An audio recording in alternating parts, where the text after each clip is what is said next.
مدل A54 با مشکل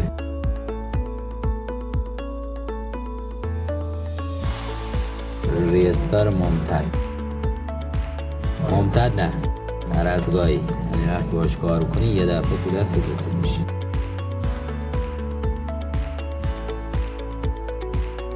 A54 کلا باگی از کارخونه است. یه توضیح میدم، این توضیحات هم ثبت کن.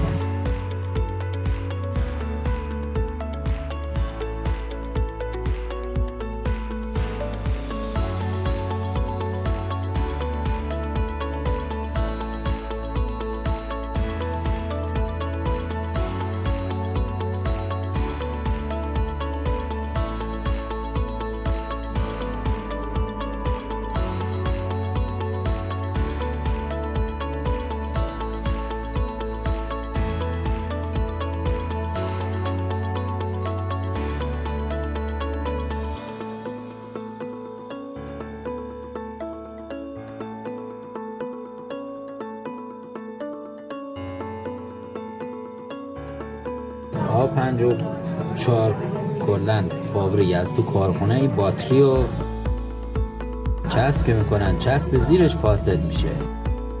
وقتی باتری فاسد میشه دو تا اتفاق میفته، یکی در اثر ضربه بازی میکنه، کانکتور میشکنه، دو خود باتری هم باد میکنه، یعنی کلا ضعف از باتری. اولین کاری که میکنیم این باتری باز میکنیم، زیرش دوباره چسب میزنیم، یه دوباره اتفاق براش نیفته. یک دو مشکل اصلیمون یا باید با تعویض باتری حل بشه یا با ریوال یا تعویض کانکتور باتری. این کانکتور پایه هاش شل میشه، یا باید کانکتور رو تعویض کنیم یا باید لیم سرش کنیم. یا حالا من از زیر لوب نگاه کردم، خود کانکتور ترک داره، یه لیم سردش میکنیم و مشکل حل میشه.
یه عکسو گذاشتم اینجا که ما که با مسواک تمیز کنم تینر نریزه تو ببینم.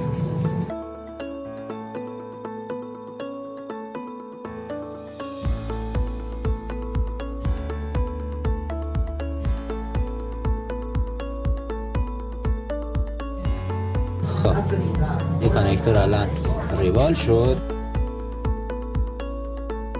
نیاز به تعویضش هم نبود، نشسته بود. تست میکنیم.